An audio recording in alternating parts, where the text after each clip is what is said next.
Friends, welcome back to my YouTube channel. Friends, ಎಲ್ಲರೂ ಹೇಗಿದ್ದೀರಾ? ನಾನಂತೂ ಚೆನ್ನಾಗಿದ್ದೀನಿ, ನೀವು ಚೆನ್ನಾಗಿದ್ದೀರಾ ಅಂತ ಅಂದ್ಕೊಂಡಿದ್ದೀನಿ. ಟೈಮ್ ಬಂದು ಇವಾಗ 11:15 ಆಗೈತೆ. ಆಡು ಮೆಸೋಣ ಅಂತ ಬಂದಿದೆ ಫ್ರೆಂಡ್ಸ್. ಇವತ್ತು ಬಿಟ್ಟಿದ್ದೆ ಲೇಟಾಗಿ ಹೋಗಿತ್ತು. ಬಿಸಿಲು ದಗನೇ ಉರಿತಾ ಇದೆ. ಆಡು ಮೆಸೋಣ ಅಂತ ಬಂದಿದೆ. ಹಾಗೇನೆ ನಿಮಗೆ ಒಂದು ಗಿಡದ ಬಗ್ಗೆ ಪರಿಚಯ ಮಾಡೋಣ ಅಂತ ಅಂದ್ಕೊಂಡ್ಬಿಟ್ಟು ಇವತ್ತು ಮಾಡ್ತಾ ಇದ್ದೀನಿ ಆ ವಿಡಿಯೋ. ಆ ಗಿಡದ ಬಗ್ಗೆ ಏನಿದೆ, ಅದರಿಂದ ಏನು ಬೆನಿಫಿಟ್ಸ್ ಇದೆ, ಅದರಿಂದ ಏನು ಆಯುರ್ವೇದಿಕ್ ಗುಣ ಇದೆ ಅಂತ ಅಂದ್ಬಿಟ್ಟು ಅದ್ರ ಬಗ್ಗೆ ತೋರಿಸ್ತಾ ಇದ್ದೀನಿ ಫ್ರೆಂಡ್ಸ್. ಹಾಗೆ ಇನ್ನೂ ಯಾರೆಲ್ಲ ನನ್ನ ಚಾನಲ್ಗೆ ಸಬ್ಸ್ಕ್ರೈಬ್ ಆಗದೆ ನೋಡ್ತಾ ಇದ್ದೀರಾ, ದಯವಿಟ್ಟು ಸಬ್ಸ್ಕ್ರೈಬ್ ಮಾಡ್ಕೊಳ್ಳಿ. ವಿಡಿಯೋ ಇಷ್ಟದ ಲೈಕ್ ಮಾಡಿ, ಮತ್ತು ನಿಮ್ಮ ಫ್ರೆಂಡ್ಸು ಫ್ಯಾಮಿಲಿ ಮೆಂಬರ್ಸ್ಗೂ ಶೇರ್ ಮಾಡಿ, ದಯವಿಟ್ಟು ಸಪೋರ್ಟ್ ಮಾಡಿ. ಬನ್ನಿ ಇವಾಗ ವಿಡಿಯೋನ ಸ್ಟಾರ್ಟ್ ಮಾಡೋಣ. ಫ್ರೆಂಡ್ಸ್, ನೋಡ್ಬೋದು, ಇದೇನೇ ಗಿಡ ತೋರಿಸ್ತಾ ಇದ್ದೀನಿ ನೋಡಿ. ಎಲೆ ಈ ರೀತಿ ಇರುತ್ತೆ.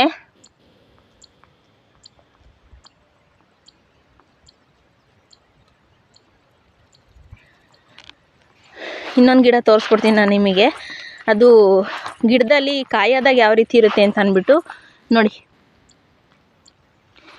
ಇದು ಆ ಗಿಡದ ಕಾಯಿ ನೋಡಿ, ಈ ರೀತಿ ಇರುತ್ತೆ.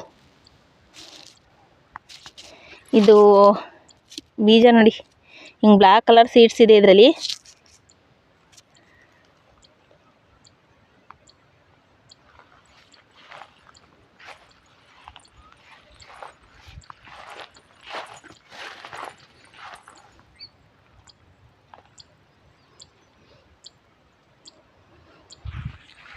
ಫ್ರೆಂಡ್ಸ್, ಹಾಗೆಯೇ ಇಲ್ಲಂತೂ ಆ ಥರ ಗಿಡಗಳು ಬೇಜಾನಿದೆ. ನಿಜವಾಗ್ಲೂ ಎಷ್ಟೊಂದು ಗಿಡ ಇದೆ ಅಂತ ಅಂದರೆ ಸಖತ್ತು. ಏನಿಲ್ಲ ಅಂದರೂ ಒಂದು 200-300 ಪ್ಲಾಂಟ್ಸ್ ಇಲ್ಲೇ ಇದೆ, ಇದೊಂದು ಪ್ಲೇಸಲ್ಲೇ ಇದೆ.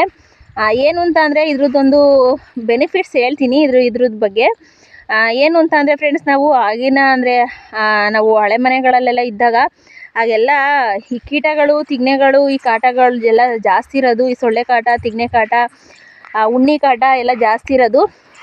ಆವಾಗ ನಮ್ಮ ಕಡೆ ಏನು ಮಾಡೋರು ಅಂತ ಅಂದರೆ, ನಮ್ಮ ಅಮ್ಮನ ಮನೆ ಕಡೆ ಎಲ್ಲ, ಇಲ್ಲಿ ನಮ್ಮ ತಾತರ ಮನೆ ಕಡೆ ಎಲ್ಲ ಏನು ಮಾಡೋರು ಅಂದರೆ, ಈ ಗಿಡ ಸೊಪ್ಪಿರುತ್ತಲ್ಲ, ಇದನ್ನು ಕಟ್ ಮಾಡ್ಕೊಂಬಂದು ನಾವು ಮಲ್ಕೊಳ್ಳೋ ಪ್ಲೇಸಲ್ಲಿ ಸುತ್ತಲೂ ಈ ಸೊಪ್ಪನ್ನ ಹರವರು, ಅಂದರೆ ಸುತ್ತಲೂ ಹಾಕೋರು. ಆವಾಗ ಒಂದು ಸೊಳ್ಳೆನೂ ಬರ್ತಾ ಇರಲಿಲ್ಲ, ಮತ್ತು ತಿಗ್ನೆನೂ ಬರ್ತಾ ಇರಲಿಲ್ಲ, ಎಂಥ ಹುಳನೂ ಸಹ ಹರ್ಕೊಂಡು ಬರ್ತಾ ಇರಲಿಲ್ಲ. ತುಂಬಾ ಬೆನಿಫಿಟ್ಸ್ ಇದೆ ಈ ಗಿಡದಲ್ಲಿ. ನಿಜವಾಗ್ಲೂ ಇನ್ನೂ ತುಂಬಾ ಇದೆ. ನನಗೆ ಗೊತ್ತಿರೋದು ಒಂದು ಬೆನಿಫಿಟ್ಸ್ ಬಗ್ಗೆ ಹೇಳ್ತಾ ಇದ್ದೀನಿ. ಮತ್ತು ಆಯುರ್ವೇದಿಕಲ್ಲೂ ಅಂದರೆ ಇದನ್ನು ಬೇರೆ ಥರನೂ ಯೂಸ್ ಮಾಡ್ತಾರೆ. ಅಷ್ಟು ನನಗೆ ಗೊತ್ತಿಲ್ಲ, ಅಂದರೆ ಗೊತ್ತಿರೋದು ಒಂದು ವಿಷಯನ ನಾನು ತಿಳಿಸಿದ್ದೀನಿ. ಈ ಗಿಡದಲ್ಲಿ ಏನೇನು ಅಂದರೆ ಹುಳ ಕೀಟ ಯಾವ್ದಾರು ಆಯಿತು, ಮನೆಗೆ ತಗೊಂಡೋಗ್ಬಿಟ್ಟು ನಾವು ಮಲ್ಕೊಳ್ಳೋ ಪ್ಲೇಸಲ್ಲಿ ಸುತ್ತಲೂ ಹಾಕಿಬಿಟ್ರೆ ಯಾವುದೇ ರೀತಿ ಹುಳಗಳು ಬರೋದಿಲ್ಲ ಅಂತ ಅಂದ್ಬಿಟ್ಟು ತಗೊಂಡೋಗಿ ಹಾಕೋರು. ಅವಾಗೆಲ್ಲ ನೋಡಿದ್ದೀರ, ತಿಗ್ನೆ ಕಾಟ ಜಾಸ್ತಿ. ಅವಾಗೆಲ್ಲ ಈ ಹಳೆ ಮನೆಗಳಲ್ಲೆಲ್ಲ ತಿಗ್ನೆ ಎಲ್ಲಿ ನೋಡಿದ್ರು ತಿಗ್ನೆ ಕಾಟ. ಅವಾಗೆಲ್ಲ ನಮ್ಮ ಕಡೆ ಇದೇ ರೀತಿ ಮಾಡ್ತಾಯಿದ್ದಿದ್ದು ಫ್ರೆಂಡ್ಸ್. ಹಾಗೆಯೇ ವಿಡಿಯೋ ಇಷ್ಟವಾದರೆ ಲೈಕ್ ಮಾಡಿ. ನಾನು ಗೊತ್ತಿರೋದ್ರ ಬಗ್ಗೆ ಒಂದು ಸ್ವಲ್ಪ ಇನ್ಫಾರ್ಮೇಷನ್ ಕೊಟ್ಟಿದ್ದೀನಿ. ವಿಡಿಯೋ ಇಷ್ಟವಾದರೆ ಲೈಕ್ ಮಾಡಿ, ಶೇರ್ ಮಾಡಿ. ಹೊಸದಾಗಿ ನನ್ನ ಚಾನಲ್ನ ನೋಡ್ತಾ ಇರೋ ಸಬ್ಸ್ಕ್ರೈಬ್ ಮಾಡ್ಕೊಂಡು ಸಪೋರ್ಟ್ ಮಾಡಿ. ಹಾಗೆ ನಿಮ್ಮ ಫ್ರೆಂಡ್ಸು ಫ್ಯಾಮಿಲಿ ಮೆಂಬರ್ಸ್ಗೂ ಶೇರ್ ಮಾಡಿ, ದಯವಿಟ್ಟು ಸಪೋರ್ಟ್ ಮಾಡಿ. ನೋಡಿ, ನಾನು ಆಡುಗಳಲ್ಲಿ ಮೇಯ್ತಾ ಇದ್ದಾರೆ. ಹೋಗಲ್ಲಿ ಗರಿ ಮೇಯೋದ್ಬಿಟ್ಟು ಇಲ್ಲಿ ಬಂದು ನೆಲ ಕೆರಿತಾರೆ. ನೆರೆ ಫ್ರೆಂಡ್ಸ್, ಈ ವಿಡಿಯೋನ ಇಲ್ಲಿಗೆ ಮುಗಿಸ್ತಾ ಇದ್ದೀನಿ.